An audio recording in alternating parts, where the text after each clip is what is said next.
Hello everyone, welcome to this video, and in this video I'm going to show you how you can change your Pinterest username.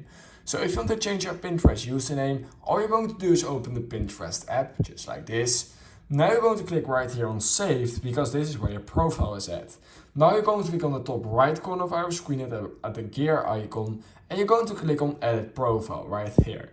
Now you're going to find the username. You don't want to change your name, you want to change your username. That's how people will find your Pinterest account. So for example, you want to change it to anything you like, something like this just for an example. Then all you do is click on Done, and we can now see that my profile has been updated and my username has changed. We have not changed our normal name, only our username, and our username is used to find your Pinterest account.